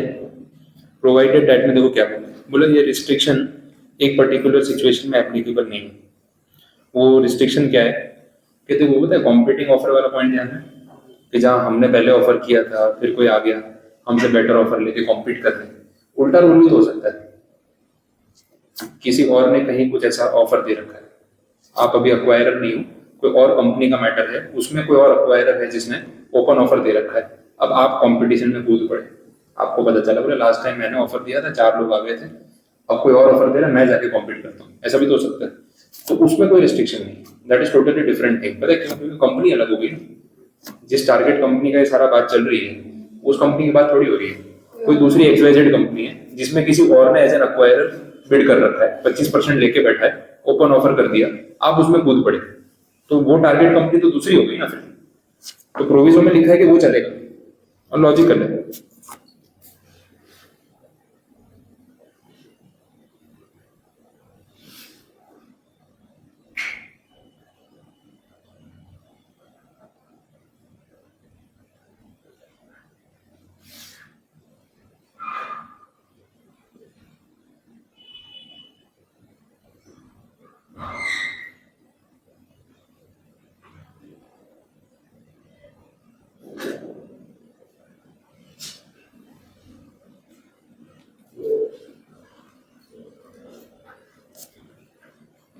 बोलो, बात समझ आ गई? नेक्स्ट देखिए, shares acquired through bonus issue, stock split shall not be considered for the purpose of the disentitlement set out in this regulation। तो जो आप पे रिस्ट्रिक्शन नहीं लगा दी, ओपन ऑफर किया तो 6 महीने तक डायरेक्ट परचेज नहीं कर पाओगे एंड एवरीथिंग, जो भी रिस्ट्रिक्शन यहाँ दिख रहे थे, बोनस शेयर मिलना, स्टॉक स्प्लिट होना, that is a part of the process. उसमें एक्विजिशन की कोई कोशिश थोड़ी की गई है। बोनस शेयर तो कंपनी के मैनेजमेंट का डिसीजन है, जिसके पास एग्जिस्टिंग शेयर थे उसको फ्री में दे दिए, हमने कहाँ खरीदने की कोशिश की, हमने अपना स्टेक बढ़ाने के लिए कोई एफर्ट थोड़ी ना किया। स्टॉक स्प्लिट हो गया, नंबर ऑफ शेयर्स बढ़ गए मेरे पास, तो ये सब मैंने थोड़ी ना किया, ये तो पार्ट ऑफ द प्रोसेस है, इसमें एक्विजिशन की कोशिश कहाँ दिख रही है? तो बोला उन सब ट्रांजैक्शंस का इस रेगुलेशन में कोई रिस्ट्रिक्शन क्रिएट नहीं होता। अगर कंपनी ने बोनस शेयर दे दिया, बोले 6 महीने तक आप ऑफर नहीं कर सकते, ऐसा कुछ नहीं, वो अलग चीज है और ये अलग चीज है वैसा। और लास्ट पॉइंट वो है इन्वेस्टर ग्रोथ प्लेटफॉर्म वाला, 25% के बदले 49 मान के चलना, तो वो पॉइंट है। ठीक है, ये समझ आया? अब देखो राइट साइड पे ना, पेज पे नीचे वो टेबल है, वो टेबल में इसका थोड़ा समरी जैसा दिया हुआ है और इजी हो जाएगा आपके लिए। बोला voluntary offer by a person holding less than 25%। अगर आपका कंपनी में 25% स्टेक अभी तक हुआ नहीं है, फिर भी आप बोलते हो मुझे वॉल्यूंटरी ऑफर करना है, बोले कर सकते हैं क्या? तो पहले तो ना बोला था, बट एक एक्सेप्शनल कंडीशन है, कर सकते हैं, बट फिर आपको मिनिमम कुछ ऑफर देना पड़ेगा। मिनिमम कितना होल्डिंग आप और अक्वायर करना चाहते हो? 26% एटलीस्ट। जो मैंने आपको ये पेज 16 पे जो बॉक्स पेंटिंग रखवाया था ना, वो बॉक्स में वही बात लिखी। Any person holding less than 25% of shares in a target company can make an open offer provided the open offer is for a minimum of 26% of the share capital of the company. मतलब आप जो offer कर रहे हो उसमें आप और कितने परसेंट शेयर्स खरीदना चाहते हो? कम से कम 26%। उससे छोटा ऑफर करोगे तो नहीं चलेगा, फिर भाई खेलना है तो बड़ा खेलो, क्योंकि ऑलरेडी आपके पास होल्डिंग 25% भी नहीं है, मान लो 20% है। अब अगर आप और ऑफर कर रहे हो ओपन ऑफर, आप बोलते हो मेरे को भी ओपन ऑफर करना है, तो तेरे पास तो 25% शेयर है, तू कैसे करेगा? बोले नहीं मेरे को करना है, अलाउड है या नहीं? बोले है, ठीक है अलाउड है, कर ले, बट कम से कम 26% शेयर्स खरीदने पड़ेंगे। इतने लोगों को तो मिनिमम ऑफर देना ही पड़ेगा। बोल रेडी है? बोले हाँ मुझे स्टेक बढ़ाना है, मैं रेडी हूँ, तो फिर कर सकते हैं। तो कंडीशनल हो गया, नॉर्मली मना किया बट कंडीशनल हो गया। अगर वो 26% ऑफर साइज इशू करने के लिए रेडी है तो फिर चलेगा, ये स्पेसिफिक बोला वैसा। दूसरा पॉइंट देखो टेबल में, voluntary offer by person holding more than 25%, ये जो अपन बात कर रहे थे, तो उसको बोला है कि उसका मिनिमम ऑफर साइज 10% होगा तो भी चलेगा। तो जो इसके लिए 26 था वो दूसरे के लिए 10 हो गया। जो ऑलरेडी 25% से ऊपर होल्ड कर रहा है उसको ठीक है भाई, तू मिनिमम 10% ले ले, बहुत है। लेकिन जो 25 से कम होल्ड कर रहा है भाई, तू ज्यादा खरीद, इतना कम खरीदेगा नहीं चलेगा, ऐसा। तो ये कंपेरिजन बता दिया उन्होंने। बाकी के पॉइंट्स रिपीट है अंदर उस टेबल में, वो आप भले देखना भी चाहो तो खुद से भी देख लो, क्योंकि बता दिए, कुछ नया नहीं। तो रूल 6 या रेगुलेशन 6 आपका कंप्लीट हुआ, वॉल्यूंटरी ऑफर। अब 6A और 6B सिंगल पॉइंट है, एक एक पॉइंट है दोनों में और कुछ भी नहीं है, और आपको नाम देख के समझ आ जाएगा। इन्होंने बोला है कि ये जो पब्लिक अनाउंसमेंट करते हैं ना ओपन ऑफर का, ये विलफुल डिफॉल्टर्स को अलाउड नहीं है, कॉमन सेंस है, होना भी नहीं चाहिए। ये वैसे ही सबका पैसा नहीं दे रहे, ओपन ऑफर निकाल के कहाँ पैसा देंगे, तो इन पे भरोसा नहीं कर सकते। तो 6A विलफुल डिफॉल्टर्स को मना करता है कि भाई तुम लोग तो बीच में आना ही ना। अब विलफुल डिफॉल्टर होता कौन है वो समझा दिया, विजय माल्या के अलावा और भी डेफिनेशन हो सकती है। वही है ना, डेफिनेशन तो वही है, categorised as a wilful defaulter by any bank और इंस्टीट्यूशन और consortium in accordance with the guidelines on wilful defaulters issued by RBI and includes any person whose director promoter और partner is categorised as such. वो भी फंस जाएंगे, अपन ने पहले बात की थी, है ना, डायरेक्टर प्रमोटर की वजह से कंपनी फंस जाएगी वैसा। Provided that okay this regulation shall not prohibit the wilful defaulter from making a competing offer. वही सेम पॉइंट जो पीछे देखा भाई, आप डायरेक्टली ओपन ऑफर एक पर्टिकुलर कंपनी में तो कर नहीं सकते, बट किसी और कंपनी में कोई और अक्वायरर ने ओपन ऑफर दिया है, उसको ऑफर खराब करने जा सकते हो। लॉजिक नहीं है इसमें। जो वैसे ही बिल्कुल डिफॉल्टर है, मतलब जो टारगेट कंपनी है उसमें वो 500 रुपए का ऑफर नहीं दे सकता, बट दूसरी किसी कंपनी में किसी ने 300 का ऑफर दिया तो वहां जाके 350 का बोल के आएगा कि इस मैं 350 दूंगा। अरे तू कहां से देगा? तो ये पॉइंट थोड़ा सा रैशनल नहीं है, बट ठीक है, रखा है प्रोविजन में, क्या कर सकते हैं। रेगुलेशन 6 भी एग्जैक्टली सेम कॉपी पेस्ट, खाली नाम चेंज कर दिया, फ्यूजिटिव इकोनॉमिक ऑफेंडर। ठीक है, वैसा है। तो विजय माल्या कॉम्पिटिटिव ऑफर दी और वो सबने मतलब एक्सेप्ट कर लिया, अभी बाद में इसने पैसे ही नहीं दिए। हाँ, तो वही मैं बोल रहा हूँ ना, तो रैशनल नहीं है। हाँ, वो वहां पे क्यों अलाउ है उसको? ये प्रोविजो सेम फॉर्मेट में कॉपी पेस्ट करके रख दिया है प्रोविजो, बट नहीं रखना चाहिए। विलफुल डिफॉल्टर अलाउड नहीं तो कहीं भी अलाउड नहीं है, बट यहाँ पे इन्होंने बोला है कि नहीं, वहां पे उसके ऊपर कोई रिस्ट्रिक्शन नहीं है। हाँ, उसमें तो वो प्रोविजो नहीं रखा, बट हाँ ये प्रोविजो देखो, एक थोड़ा बहुत अब लॉजिक ढूंढना पड़ेगा इसमें कि ऐसा इन्होंने क्यों अलाउ किया। विलफुल डिफॉल्टर है ना, उसको उस नजर से देखा जाता है इसके पास पैसे हैं, इसको देने नहीं है ना, वो एक लॉजिक थोड़ा बहुत बैठता है कि पैसे तो है ना इसके पास। विलफुल डिफॉल्टर है, जानबूझ के नहीं दे रहा है, तो उनको जब कमिटमेंट सामने से जाके दे रहा है तो पैसे देने की इच्छा होगी तभी तो ऑफर दे रहा है। ये कंगाल नहीं है, पैसे लेके दबा के बैठा है, दूंगा नहीं। कंगाल तो नहीं है। विलफुल डिफॉल्टर वो होता है जिसके पास पैसे हैं पर दे नहीं रहा, और जेन्युइन डिफॉल्टर वो होता है कि पैसे ही नहीं है, और जिसके पास पैसे नहीं है उसको यहाँ पे अलाउ किया तो ज्यादा प्रॉब्लम है। विलफुल वाला तो एक बार फिर भी ऐसा है, हमारे नहीं दे रहा, क्या पता उनके दे दे, है ना, वो थोड़ा कंटिजेंसी आ गई ना। वैसा पैसा तो है उसके पास, देने को रेडी नहीं है, वो पॉइंट है। वो एक थोड़ा बहुत फिर भी रैशनल सेंस बनता है, बाकी तो नहीं बनता। ठीक है, तो ये टॉपिक आपका 6B तक यहाँ पे हो गया पूरा कंप्लीट। अब नेक्स्ट पे रेगुलेशन 7 कल से देखेंगे, जो थोड़ा डेप्थ में है, फिर जल्दी जल्दी मजा नहीं आएगा। 6 सब रेगुलेशन है उसके, तो मैं कोई जल्दी नहीं, मैं टाइम लूंगा, पूरा डिटेल में जाएंगे, और पीछे भी बहुत सारे टॉपिक्स आने वाले हैं।